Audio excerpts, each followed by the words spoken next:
Oi, pessoal, tudo bem? Vamos continuar conversando sobre inovação?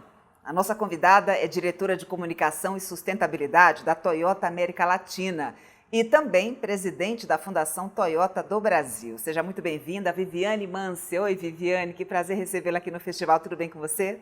Tudo em ordem, eu que agradeço. A gente acompanha o trabalho da Klabin de perto, então é um prazer para nós fazer parte dessa conversa. Prazer é nosso, Vivi. Bem, a gente sabe que a Toyota tem inúmeras iniciativas sustentáveis, não só no Brasil, no mundo todo. A cada 5 anos vocês lançam o Plano de Ação Ambiental, já estão aqui na 7ª edição, sempre com metas muito claras e resultados muito palpáveis. Conta pra gente um pouco dessa metodologia. Por que é interessante, é importante você ter esses objetivos assim tão precisos e os resultados também? Bacana, obrigada pela pergunta, Rosana. Esse é um pouco do estilo de trabalho da Toyota. A Toyota é uma empresa que ela tem por volta de 85 anos, e essa questão do olhar para a comunidade, olhar o lugar onde ela opera, é uma coisa que faz parte do nosso jeito de ser desde o início, o que é bastante comum para empresas japonesas, né? A empresa japonesa, em geral, como cultura de país, tem essa preocupação com tudo que está relacionado ao seu negócio. Então, sustentabilidade nunca foi uma coisa muito distante, mas, dadas as demandas sociais, dadas as demandas da sociedade como um todo, de um tempo para cá, a gente começou a organizar e a dialogar melhor com o mercado a respeito dessas questões. Então, eu posso dizer para você que a gente opera em 3 grandes grupos. Aquele tipo de ação que a gente faz dentro de casa, na nossa própria operação, aquele tipo de ação que a gente faz na nossa cadeia de valor, porque não adianta eu fazer só dentro de casa, porque eu compro muitas peças de fora. Os concessionários, por exemplo, eles não são da Toyota, eles são parceiros. Então, a gente precisa ter um diálogo que inclua a todos. E, finalmente, a gente faz também uma série de coisas que são feitas por conta de vocação social, o compromisso que a empresa tem de fazer para a sociedade, independentemente de tudo aquilo que ela faz dentro de casa. E aí, esses desafios ambientais, eles colocam números, compromissos e prazos para tudo isso. Nós acabamos de fechar o 6º plano, significa que a gente tem ali dentro pelo menos 30 grandes ações de como é que a gente evolui na economia de água, de energia, uso adequado de resíduos, como é que a gente melhora a nossa relação com o meio e envolve a nossa cadeia. E como é que a gente gerencia isso? Que eu acho que é a parte mais interessante para a gente provocar transformação. Isso a gente levanta com cada área, então a minha área, no final das contas, ela opera como uma grande governança dessas questões, mas a gente levanta os compromissos com as áreas, a gente acorda com os parceiros externos e tem um grande processo de governança no dia a dia para garantir que nenhuma tartaruga cruza a linha de chegada, né? Porque são coisas que não são simples. Nós não estamos falando de coisas pequenas. Então, eu te dou alguns exemplos. Por conta desses planos, a gente hoje já tem 100% da energia que a gente usa nas 4 plantas do Brasil, já é energia limpa e certificada. Ano após ano, a gente aumenta a produção, mas a gente diminui o uso de água e de energia.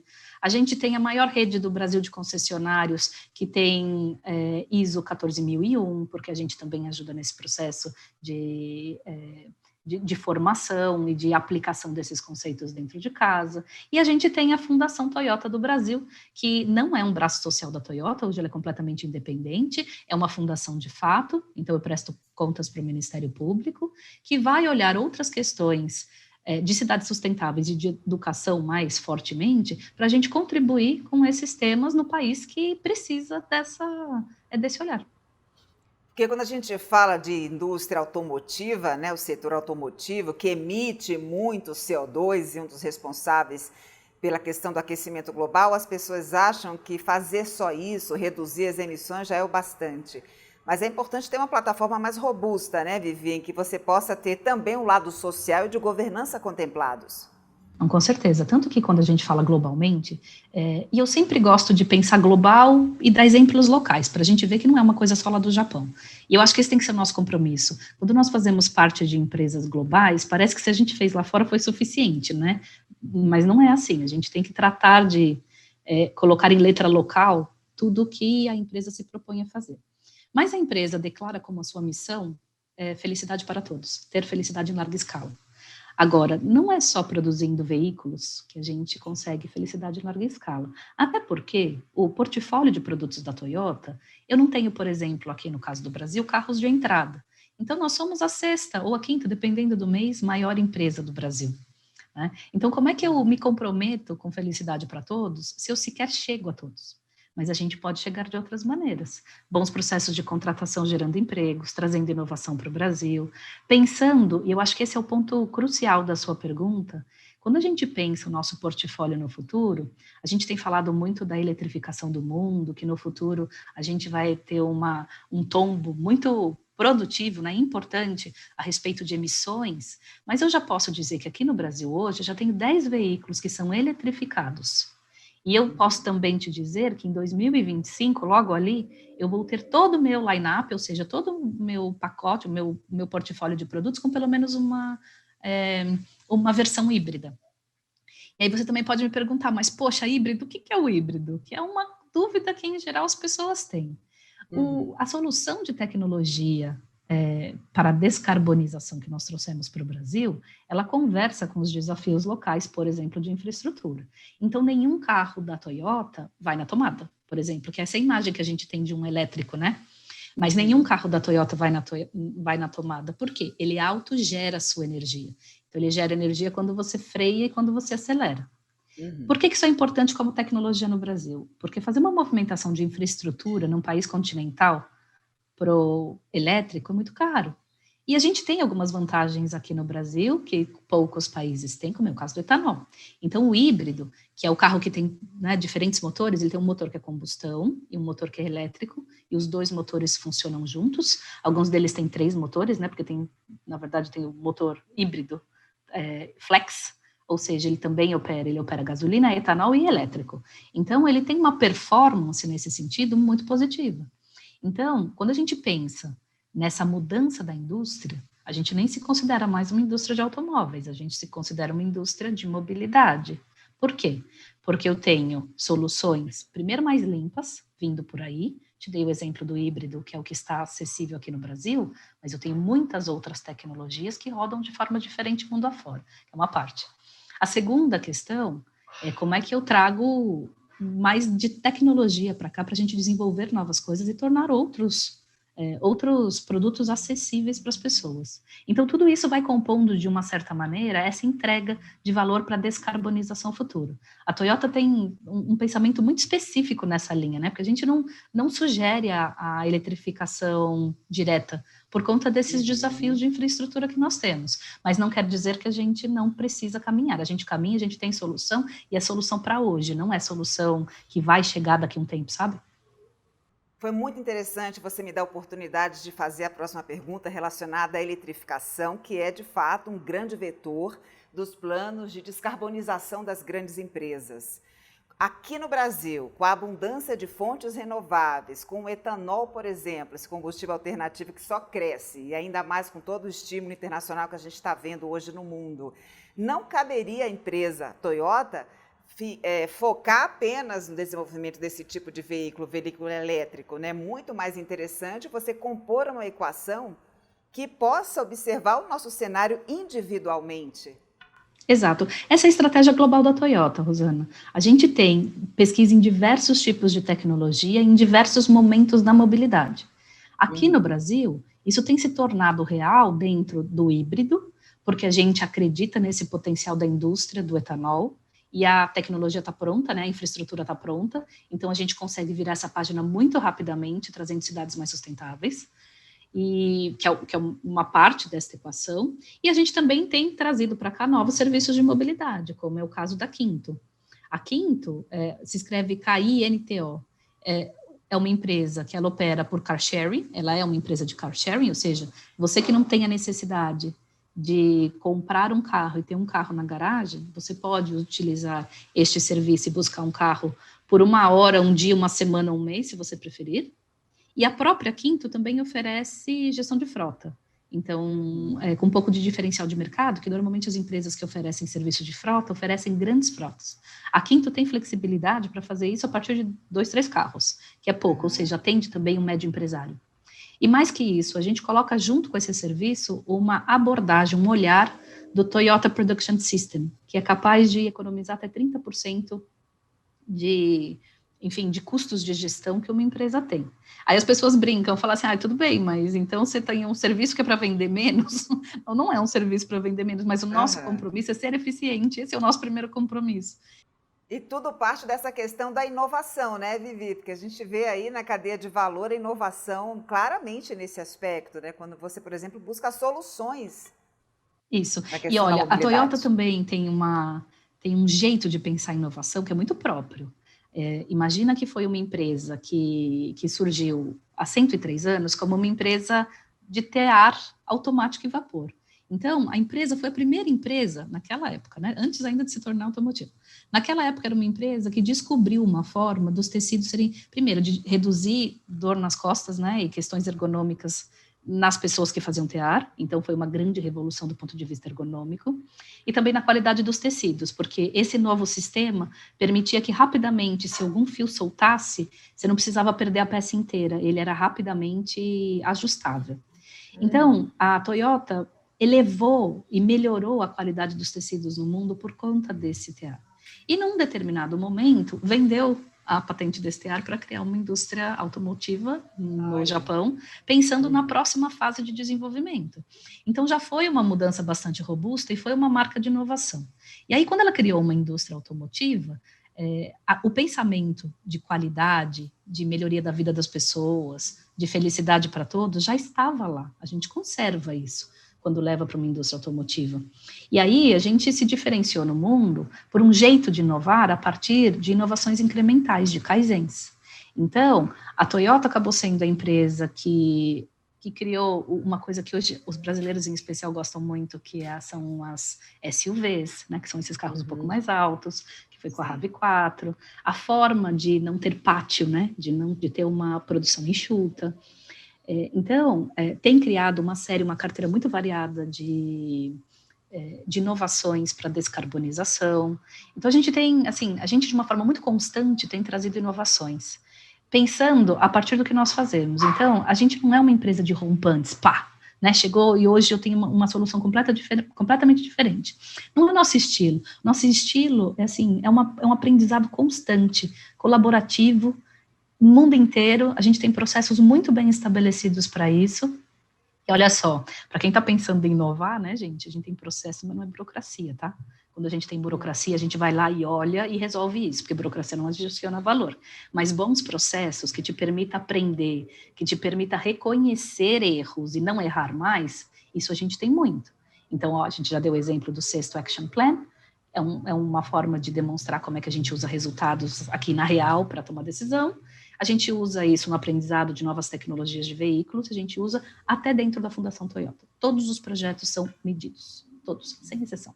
E são monitorados, evidentemente, né? Não adianta só você ter um dado inicial e olhar para ele. A gente debate sobre ele, envolve as pessoas, busca aprender, faz um ciclo de PDCA, né? Que é uma metodologia comum para as empresas, a gente faz de forma constante. E uma vez que a gente descobre coisas que são bons aprendizados, a gente tem um sistema e um processo interno que a gente compartilha no mundo inteiro. Aí todas as fábricas passam a usar igual. Então, são aprendizados de larga escala, que fazem com que a forma como a gente implementa inovações se sustente, independentemente das pessoas, que podem, de alguma forma, estar em outras cadeiras, em outras posições, mas aprendizado não se perde. Muito bem. Você me deu novamente o gancho, então, para pensar no seguinte, quando a gente fala de cultura japonesa, né? Por um lado, tradição muito forte, por outro, modernidade. Quero que você traga para a gente esse olhar do futuro, por meio da Cidade do Futuro no Japão, Woven City, que é um laboratório vivo, né, com várias iniciativas e que está lá no meio a bola da vez em termos de combustível, que é o hidrogênio verde, Vivi. Conta para a gente. Isso aí, bom, você já viu que eu dei um sorriso bem aberto, né? Isso mostra um pouco do entusiasmo que a gente tem com essa cidade. Olha só, no início de 2020, um pouquinho antes do começo da pandemia, nós estávamos na CES, que é a maior feira de tecnologia que acontece nos Estados Unidos, e nós anunciamos com o nosso CEO global, aqui o Toyota, nós anunciamos a criação da Woven City, que se eu pudesse traduzir seria cidade entrelaçada. Por que entrelaçada? Uma das coisas coisas que, às vezes, o mercado nos questiona, mas será que tudo isso vai ser possível, por tudo junto e misturado? Quer dizer, a gente está falando de um monte de tecnologia, a Toyota acabou de abrir, faz 3 anos, 24 mil patentes sem royalties para incentivar outras empresas a produzirem mais tecnologia que possa ser aplicada, né, no contexto de cidades inteligentes. Mas e aí, será que tudo isso é factível, né? Dá para pôr em pé? E a gente falou, dá para pôr em pé, e a gente vai demonstrar por meio desta cidade. É uma cidade que ela será construída a partir de uma fábrica desativada aos pés do Monte Fuji, então aquela área já era da Toyota. Ela inicialmente é para 2.000 pessoas. A gente imagina que entre essas 2.000 pessoas, a gente tem alguns grupos ali muito específicos, como grupos de pesquisadores, né, de universidade, que pesquisem várias interações entre o humano, a tecnologia, o viver bem, a cidade sustentável. A gente imagina famílias, porque elas vão se beneficiar muito de novas tecnologias, e pessoas com mais idade, porque elas também vão se beneficiar deste novo mundo. E é uma cidade, você vai falar, bom, mas o que isso tem a ver com o carro, né? É uma cidade que a gente deve utilizar a questão do deslocamento e da mobilidade de muitas formas diferentes. Então, a gente vai ter desde ambientes de circulação pedonal, ou seja, só pedestres andam, e veículos de muito baixa velocidade, como é o caso de patinete, uma via um pouco mais veloz, mas ainda uma via local, e uma via expressa. Além disso, a gente vai ter cidade subterrânea para serviços. Então, o ambiente em si vai ser um ambiente mais limpo, porque tudo que é serviço não vai competir com o olhar humano, né? Ele vai estar no subsolo, para entregas e, enfim, para que a cidade aconteça, né, para beneficiar as pessoas, mas que não seja visto. E a Toyota também pesquisa o que é popularmente conhecido como carro voador, que vocês sabem que não é bem isso, né, gente? Mas, enfim, a gente usa o espaço aéreo de uma forma também para facilitar deslocamentos quando necessários. A pedra fundamental dessa cidade já aconteceu agora dia 23 de fevereiro de 2021, porque é o dia do Monte Fuji, e vocês sabem que o Japão é muito ritual nesse sentido, então a gente colocou a pedra fundamental, colocou lá a pá pela primeira vez para dar início no que para nós é um sonho se tornando realidade. É demonstrar que tudo isso pode de verdade melhorar a vida das pessoas. É isso que eu queria te perguntar, porque no primeiro momento você pensa, é uma jogada de marketing, né? Fazer uma cidade do futuro, em que as pessoas vão ficar ali deslumbradas, né? Com tantas inovações e tal. Mas o objetivo seria observar o que pode dar certo ali para replicar, de fato, na vida real, Isso. Prática da vida das Laboratório pessoas, vivo. né? Essa é a ideia, laboratório vivo. E a gente também está levando para lá alguns aprendizados. Né? Quer dizer, a Toyota sempre foi uma empresa, sempre foi, não, né? Mas lá no passado, porque isso já tem mudado bem, foi uma empresa muito fechada, né? A gente desenvolvia as nossas próprias tecnologias. E cada vez mais a gente tem se aberto para fazer muita colaboração. Então, a gente tem empresas de tecnologia conosco, na verdade, quem quiser entrar no site wovencity.com, vai entrar lá e vai ver 1000 oportunidades. Bom, eu tenho um serviço que talvez sirva aqui, pode ir lá, pedir uma reunião, pedir para reconhecer uma certa tecnologia e entender como ela vai funcionar. Mas a cidade, ela está colocada de uma forma que ela tem facilidade para crescer. Então, esse é o início. Como é que ela vai se desenvolver vai depender do quanto ela está conseguindo, de fato, cumprir a sua missão, né? De facilitar a vida das pessoas, de nos trazer aprendizado, como é que a gente pode ir além. E aí eu te dou um exemplo aqui de coisas que as pessoas conhecem menos da Toyota. A gente pesquisa muito robôs. Por que robô, né? Quer dizer, não é só o robô da autonomia do veículo.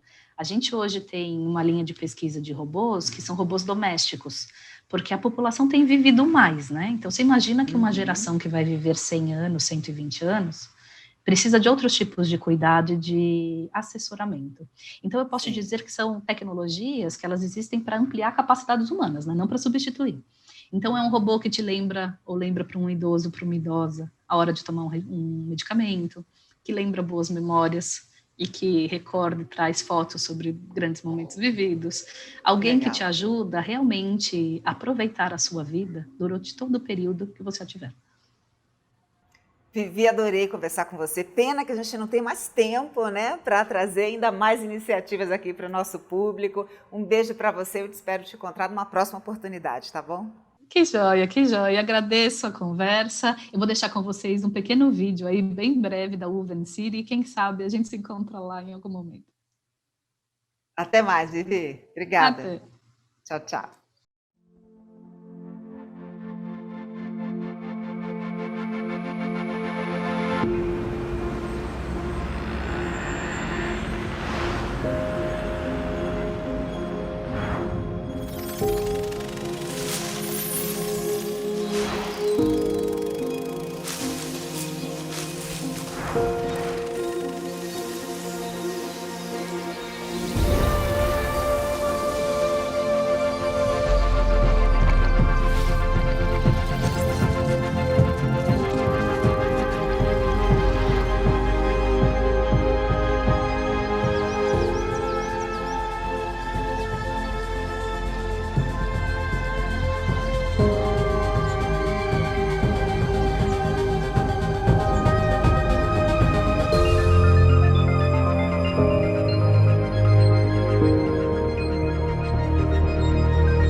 Tenho certeza que você aí também se impressionou muito, né, com a forma como a Toyota vem inovando ao longo dos anos. E o Festival Inova Klabin em Casa continua inspirando ótimas ideias, ideias transformadoras. Você continue com a gente, eu volto daqui a pouco. Até já.